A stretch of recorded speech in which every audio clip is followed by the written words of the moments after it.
Welcome to this week's edition of the Seekonk Speedway Race Day Rewind, produced by Souza Media, where we recap all the weekend's racing as part of the 75th anniversary season of the Action Track of the East. Hello everyone, and welcome to the inaugural Seekonk Speedway weekly post-race podcast. My name is Kyle Souza, the owner and operator of Souza Media, and this podcast is proudly presented by Souza Media as we look back at this past Friday night's races. And we're going to start doing this every week, starting during our 75th season of competition here in 2020. A little bit delayed getting going due to the coronavirus pandemic, but looking forward to catching up on a weekly basis with some of the top runners in the past week of races, including our Friday and Saturday nights once those get going.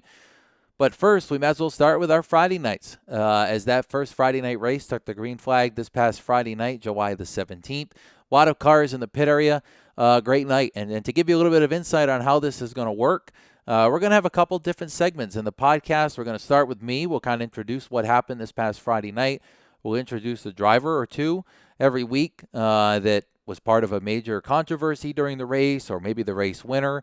For this week's edition, it'll be the race winner, more than one actually. And we'll just kind of run through what happened, give some perspective on it, and look forward to what might be coming here in the next couple of weeks. Fast Friday opening up due to the COVID restrictions with no spectators in the grandstands. Unfortunately, we miss our great fans for the first week of competition, but we can't wait to see them back very soon. Looking forward to some announcements once we have some concrete information on that. No spectators, though. A little bit of an eerie feeling in the grandstand area. Of course, I am on the flag stand as well as joining you right here on the podcast. So a little bit interesting to have no fans in the stands. First time in my life I've seen that at Seekonk. And again, can't wait till we can get the fans back. 5 divisions. We want to thank all our sponsors as well. Our major sponsors, our smaller sponsors, those in the middle. Everybody comes together to work with the track for the 2020 season, delayed due to COVID, and so happy to finally get a race in the books. So without further ado, let's talk about that race. 5 of them exactly. We'll start with the Seekonk Grand Prix Bandolero. Seekonk Grand Prix right down the road from the track. A great sponsor and supporter of the third mile, supporting both the Bandit and the Outlaw division. The difference between the two, the Bandit, the younger group, the Outlaw, the little bit older group. In the Bandits, the Vanesses start up front. Colin and Ryan Vaness Jr. right at the front early, both looking for their first career win. It didn't come Friday night, but they have been right there over the last couple of years running in that division. Of course, starting last year and coming into this year, showing that they've got the speed to get the job done. Brody Monahan ends up taking down the win. Now, it's not his first win at Seekonk. He's won before, hasn't run with us on a weekly basis, but hasn't run anywhere else this year. And comes down to the opening Fast Friday and kicks butt, leads the second half of the race, passing Colin Vaness early and taking down the win. So congrats to Brody on winning. He is the son of Sean Monahan, a multiple-time champion at the Thompson Speedway. So congrats to Brody and Sean and the whole Monahan crew on winning the opener in the Seekonk Grand Prix Bandolero Bandits. In the Outlaws, we're going to get a chance to talk to our Outlaw winner here in a little bit. But Smilin' Reese Bogue, we saw him in victory lane so many times last year in the Bandolero Bandits. He gets the job done in the season opener for the Bandolero Outlaws, moving up to a new division, same car, same kind of setup, and it's still a Bandolero division. Just moving up to the little bit older and more experienced age group. It does not slow him down at all. Showing that he's going to be a major threat in the short 2020 season to get back to victory lane on more than one occasion. He wins the opener. I believe he won the opener last year, too. Maybe it was the second race. And once he did, he went on a tear. More often than not, Reese Bogue was in victory lane last year. So, without further ado, the race itself, a pretty good race up front. Sam Dell gets spun out early from the lead. I can't remember exactly who got into her, but maybe it was P.J. Evans. Contact there. They both go to the rear. They never really recover. There was a vicious wreck off turn 2 involving Nick Rose and a couple other drivers. Everybody okay, but it's Bogue in the final half of that race. And if you read the race recap by Souza Media, Bogue just kept distancing himself more and more the longer the race went, and that is no surprise to see Reese Bogue at the front of the field. We're going to welcome in Seekonk race director Lenny Ellis, who is the full-time race director on Saturday night as part of the Pro Stocks Late Model Sportsman and Sport Trucks on Friday night. he helps Tim Bolduc out to the best of his ability with some of the other divisions when he's needed, but he's the race director of the Bandoleros in the Seekonk Grand Prix division. Want to bring him into this week's podcast to talk a little bit about what happened this past Friday night with the opener. And Lenny, there's a lot of new drivers this year in our Bandoleros, from the Bandits, even the Outlaws. There's a couple that we haven't seen before. I mean, looking back at Friday night, you must be happy with the way things went, with few cautions, good racing, and the kids seem to really be catching on pretty quick after not getting going here for over a month delayed. I'm actually thrilled to death, to be perfectly honest with you. We've tried to implement this on track. I don't know what you want to call it, school lesson, but that seems to have really helped out. Both the parents understand what we're trying to accomplish, and the kids. So it's really turned out to be a plus. And of course, my opinion of this is that they're the future of racing. So. Yeah, and these kids have really put themselves in a good position. We've seen guys like Dylan Estrella make their way up the ladder. Nick Lascola's made his way up the ladder at Seekonk and won races. Estrella probably being the one that stands out the most to me, getting to the pro stocks and winning races. I mean, for you, working on Saturday nights, as the race director is different. You got, older drivers. Some of them are in their 40s or 50s or more. Friday night's different. What excites you so much about working with these kids? Not only the kids, but their parents, and putting you in a position where, you kind of, I guess in a sense, you're also their mentor, not only their race director. Well, and a lot of these kids don't remember who Lenny Ellis is. Every once in a while their parents do, but but they are really attentive. They want to do well, and every kid. The big thing of it is that there's only we got two divisions. There's only two happy people a night for the most part. As far as winning goes, but these kids, they get along so well. It's where you got to divide the lines, just the parents, to try to get them to get along, because the kids get along. I mean, they'll sit there and have an incident on the track, and they'll be over there throwing the football, eating ice cream, hooting and hollering. They just want to play. They just want to have a good time.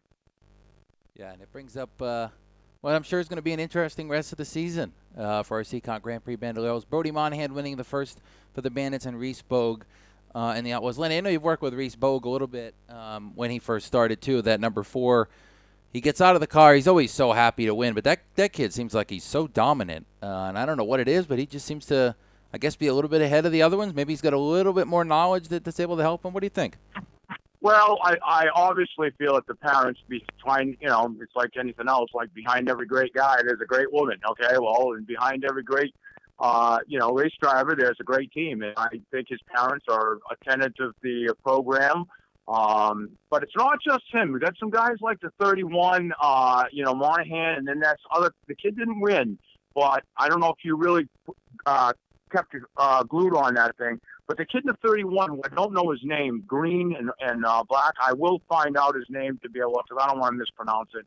That kid, as far as I'm concerned, got the drive of the night. He had 2 chances to stuff it in there, and he did exactly what I was trying. I mean, that kid's going someplace. He understands what he's done. He didn't have the right angle. He lifted twice.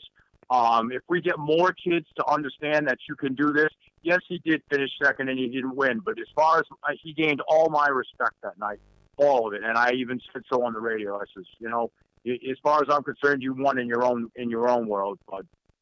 Yeah, Darren Krantz Jr. Drives that number 31, newcomer in 2020. Definitely put on a good show. Of course, you got the Vanessa cousins in there. He's been the fastest. Well. He's been the fastest car almost all practices that they've had, and dominant. But he just, the kid in the 31. He's experienced. He's won races before, and he knew what to do, and he got out first. I'm sure if the 31, what was his name?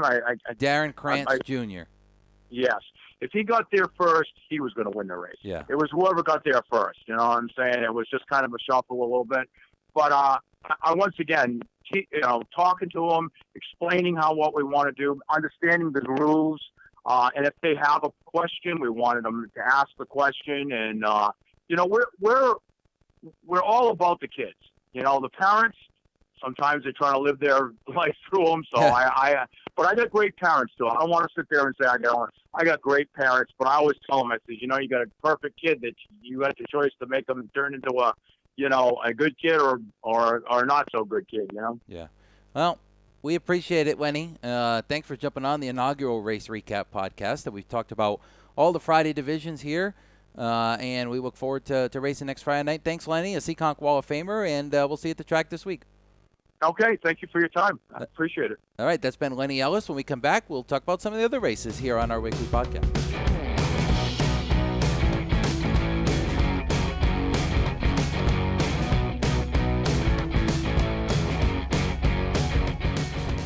Before we get to the Sport 4 race, which is going to bring in our second guest, A.J. Manuel, I want to talk about the Pure Stock Battle. That was another hard-fought grind as part of the 2020 season opener on Fast Friday. Scott Custodio, a returning champion that's won championships before in the Pure Stock and so many race wins to his credit, coming back in 2020 to run full-time with a car that obviously is going to be extra prepared, much like all the cars are with a little bit of a shortened season. They're not getting going until a month or so later than they were supposed to. Custodio comes out, fastest most of the day, obviously going to be a major threat in the race. Emily Brightman leads the field to green, leads her first ever lap in the Pure Stocks, which is really cool. I love seeing that when somebody leads their first ever lap. She's getting better. She's probably going to lead more laps, I hope, as the season goes along. Custodio starts towards the back, works his way closer to the front, while Joey Morissette, another driver looking for his first career win, who's been knocking on that door, gets the lead early. And Morissette's one of those guys that's been so fast, just hasn't quite been able to get the last 5 laps into the book. I think if some of the races were 20 instead of 25 laps, he'd probably be in victory lane by now. But he gets his season rolling at the front, leading laps, while Custodio's charging from the back. Custodio gets up to second, I think about lap 15, and that's when the real fun started. This race went green to checker, no cautions involved. And towards the end, a little bit of beating and banging going on, similar to what we saw in the Sport 4 race between the two leaders in the last couple of laps. Now, different from the Sport 4 race, I mean, this contact did not result on the final lap with a different finish. This contact was going on for probably 10 or so laps before the end. Sport 4 contact was a one-time thing, really, off turn 2 in the final lap. And this contact goes on for 10 or so laps. Custodio into the back of Morissette. Morissette up the track. Morissette into the back of Custodio. Custodio up the track. Morissette leads right up until the last lap. They go down into turn 1. Chaos happens. Some contact. Morissette slides up. Custodio comes up to his door. Down the back straightaway. Gets even with him. They touch again. Both drivers just going at it. And then Morissette tries to get back in behind Custodio, coming to the checkered flag. And unfortunately, he came down, and there was a car behind him, and Morissette ends up spinning, doesn't even make it to the finish line with the rest of the field. So, again, Morissette's got the speed. He's shown he can get the job done at the front for most of the race. I know he's going to get a win eventually. But it's Custodio back in Everett's Auto Parts victory lane. A great run for him opening the 2020 season with that car.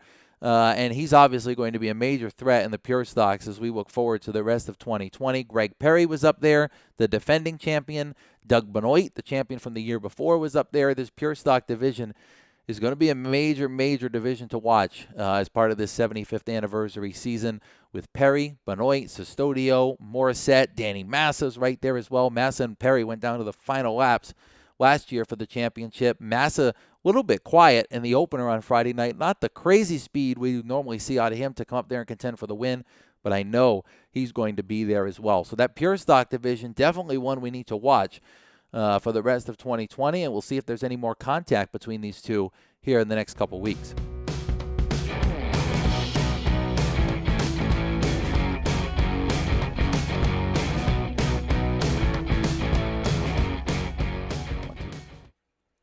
Well, now that we've heard about the craziness that was that Pure Stock feature, let's talk about the Sport 4 feature. And I triggered on it a little bit a minute ago. That Sport 4 feature was probably, in my opinion, the craziest of the night, outside of the absolute insane Legends feature that we'll get to in a bit. But A.J. Manuel takes down the win in the Sport 4 feature. And really, if you look back at it, it was probably one of the better Sport 4 races I've seen in many years, maybe in the history of the division, when it comes to the racing throughout the field. I mean, these guys were 2 wide, sometimes 3 wide, great competition throughout the field. And it comes down to 2 guys that have won the last 2 championships. Last year's champion, Mikey Lafort, and the year before, A.J. Manuel picked up the championship. These 2 are 1-2 on a late restart, and Manuel kind of gets a good jump on the start. He's there with him. He settles in behind, trying to set him up to make a pass. They're coming out of turn 2 in the last lap. A little bit of contact from behind. Got Lafort crossed up. Lafort straightens it out. and Manuel goes the hard way around the outside, diving into turn 3. They're side by side through the corner, coming to the checkered flag, which I was waving. And when they crossed under me at the checkered flag, it was so close that I couldn't tell you who won it. At the immediate time, I had to ask the scorers who won. Both of them pulled down to the start-finish line. I didn't even know who to give the checkered flag to at the time. So what a way to open that Sport 4 season. I mean, these guys going at it tooth and nail, and there's a backstory here to the relationship these two have. They've got a good relationship off the track. They're close friends.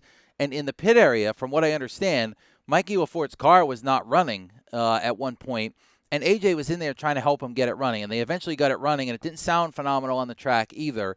But they got it running. LaFort leads most of the race. AJ beats him by 0.003 of a second at the end. So let's talk to AJ, see what went on before the race, talk about the relationship a little bit, and I also want to talk to him about the bump and why the bump's administered, how the bump was administered. Was it intentional? Was he trying to get him crossed up? Was he not? Let's hear from the source himself, because me coming up with an opinion on it is not really going to do us any good. Let's go right to the source and find out what AJ thinks about what happened. All right, we brought him into the booth. AJ Manuel's joining us. And just before we went on the air, we were talking about a couple things. But now we've got him on the air. We want to talk to him about this past Friday night, winning the opener of the Sport 4 season on Fast Friday. AJ, before we get to the race, let's talk about during the week. I know you guys didn't quite have your car ready up until a couple days before. There was no real plans to really rush to race. And then all of a sudden, here we go.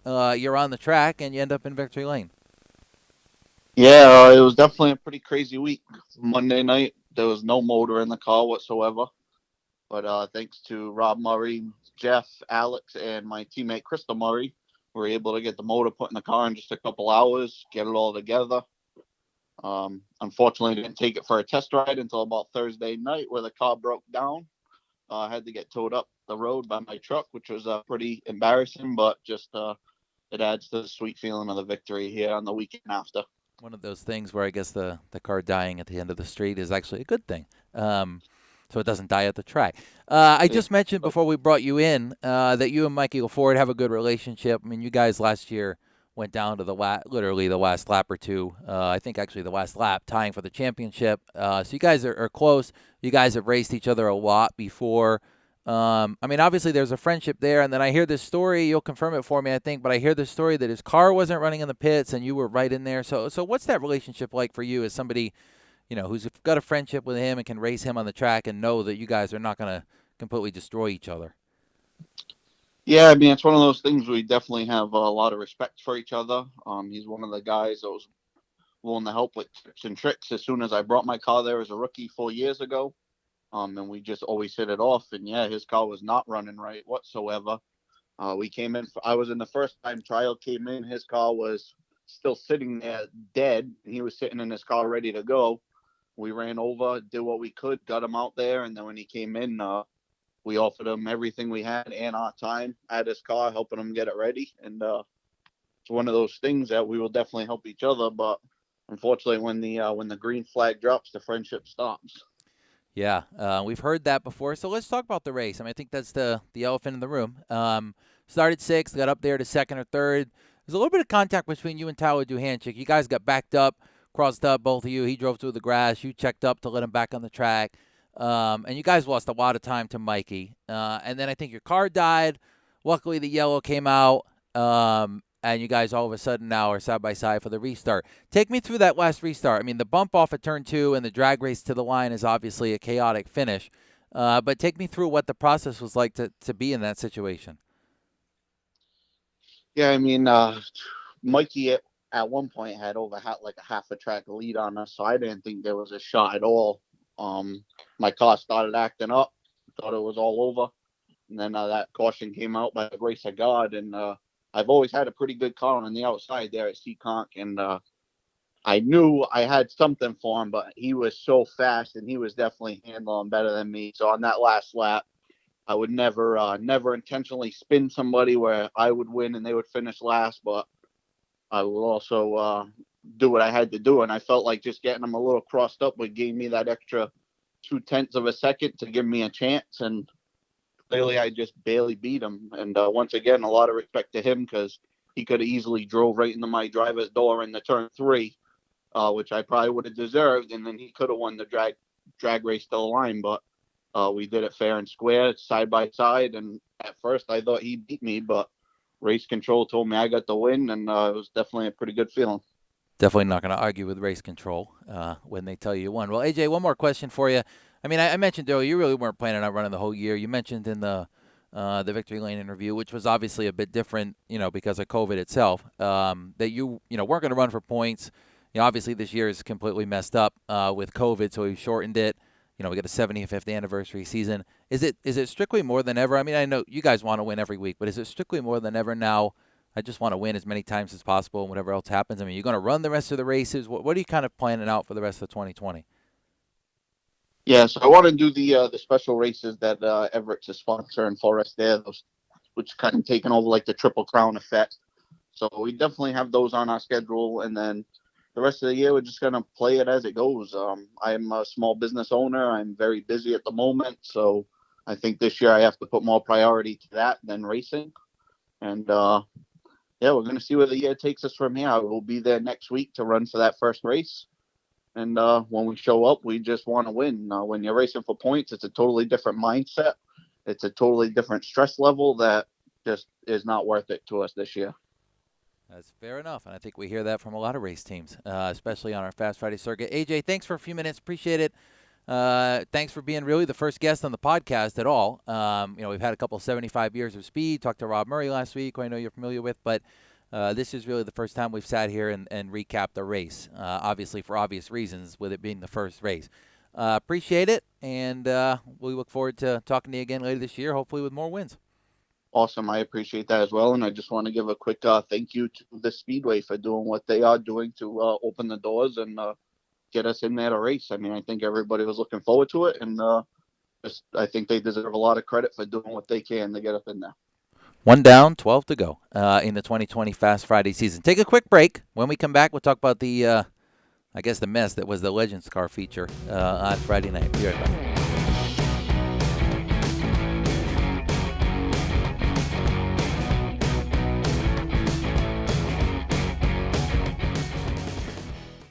All right, so good to catch up with AJ Manuel. Good to hear what he thought about that finish on Friday night, a wild one in the Sport 4. Look forward to seeing him and the rest of the Sport 4s back this coming Friday night.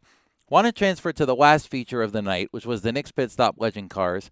And for anybody in attendance, the longest feature of the night for everybody, for the drivers, for us as employees, the staff, me on the flag stand, Tim in the booth. It's just a crazy feature for the Legends. 25-lap race. They opened the season. Great car count, 27. Started them all. And this race has two real storylines to it. The first is Jake Johnson versus Reagan Parent. Two guys that are really good friends off the track come together on Fast Friday. Again, they're running Legend cars. Jake's back in the Legend car after so many years away. He ran Pro Stocks with us, ran late models with us, ran Pro Stocks with Pass, weight models with the Actor. He's been away for a while from full-time action. He's back in 2020 to run the Legend cars, chasing the championship in the 75th anniversary little mini-series championship. So Jake goes out in the feature. Reagan leads the first 7 or 8 laps. Jake takes the lead from him, and Jake dominates the middle portion of the race. There was a lot of accidents in this race, and when I say a lot, there was a lot. A lot of carnage, a lot of tore-up equipment. But it's the first race of the year. I mean, these guys have been chomping at the bit to get to action, and they were all going for every single spot and every single inch they could. So the real story, that's storyline number 1. Jake back, Reagan, good friends with them. They're duking it out, crossing each other over. Jake gets away. Then there's a green-white checkered, and this is 45 minutes into the race already, but we get this green-white checkered with Johnson on the bottom, Parent on the outside. They get up to speed. Reagan gets under him coming off turn 2, takes the lead down the back straightaway. They make a little bit of contact at the exit of turn 4, and then all of a sudden, Jordan Churchill passes both of them on the bottom, and it's game on. I mean, now Churchill comes out of nowhere, hadn't led any laps, leads this one as they come across the line to the white flag. I think he led that one, and he's right there down the back straightaway. Churchill's ahead. Reagan's trying to get under him for the lead. Jake's in third, about 2 car lengths back. Jake sends it in the corner, hits Reagan, who hits Churchill, and it's over. Jake goes spinning. So just think about it. Johnson third, Parent second under the leader, and Churchill in the lead. Johnson hits Parent, gets him all crossed up. Parent slides up into Churchill. They both spin. Johnson checks up. He gets hit from behind. He spins. 2 or 3 other guys spun. I mean, on the front straightaway, Matt Carpenter, Connor Souza, a couple of guys go hard in the outside wall at the checkered flag. And who wins the race? Well, let me be honest with you. Come across the line, I had no idea. I'm trying to throw the yellow flag, the checkered flag, no idea who won this race. Then he comes down to the start-finish line. It's the red 65, and I know there's no fans in the stands. I know you guys have not seen him before. Neither had I. I saw him at a couple of practice sessions earlier before Fast Friday started. But Wade Omeki wins this race. So how did he win that race? I have no idea. It was craziness. He was 6th or 7th going in turn 3 on the last lap. So congrats to Wade. Appreciate him coming down, first of all. He was so happy to win in his first ever Seekonk race. I think it was just his 4th ever race in a legend car. And before legend cars, he ran go-kart. So this guy had basically very limited experience, just wants to come and learn and get laps. And he holds the checkered flag, gets the 75th anniversary Diamond Jubilee Series, the first trophy for the Legends, gets the Victory Lane banner on the side of his car, and he smiles in Victory Lane with no fans in the stands. And he's all amped up, which is exactly what we love to see at Seekonk. I was so happy for him. Great to see him pick up the win. The finish itself, wild. The contact from Jake Johnson, yeah, was it unnecessary? Probably. He probably could have just settled for 3rd, but he wanted to win too. Gets into those 2 guys. Feel for Reagan Parent, who led some of the race, is still looking for his first win. Jordan Churchill comes in there out of nowhere, who hasn't really run a ton at Seekonk, and is in the lead down the back straightaway in the last lap. A lot of accidents, a lot of spun-out cars. Wow, what a Legends feature. Let me just say that. It was probably one of the crazier features I've seen for the Legends in a long time. So next Friday night, we're back at it. The same 5 divisions, the Seekonk Grand Prix, Bandolero Outlaw, and the Bandolero Bandits. You've got the Helger South Coast Power Equipment Pure Stocks in competition. You've got the Nick's Pit Stop Legend Cars again, and the Sport 4 division again as well. 25 lap races for Sport 4s this year instead of 20. 5 more next week. So you got 30 for the Pure Stocks, 30 for the Legends, and 30 for the Pure Stocks as well. So then we've got the 15 laps for the 2 Bandolero races too. So it should be a fun time. Next week we'll catch up with a couple more guests, see how they thought things went at the races. But really excited to be here on the podcast. Really excited to be back racing in general in 2020. And if you're listening, shoot us a message on Facebook, comment on something. Let us know what you want to hear in the weekly podcast. What do you want to hear about the races? Are you more interested in the results?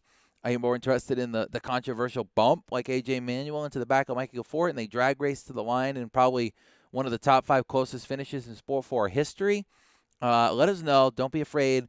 Follow us on Facebook. Follow us on the website, all social media. And I know the elephant in the room is about Saturday night racing. Stay tuned. We'll have an update as soon as we have it. As soon as we can provide an update, we will. We're not keeping it from anybody. It's not a secret. As soon as we get a concrete update on Saturday, we'll get it out to you right away. So appreciate everybody listening. Want to thank our sponsors again for coming on board, and especially Everett's Auto Parts, Helger South Coast Power Equipment, Phil's Propane, everybody coming on board with us for so many years to come. A lot of sponsorship involved in auto racing at this level, and we are so thankful that we've got so many good sponsors involved. Appreciate everybody listening, and for now, I'm Kyle Souza.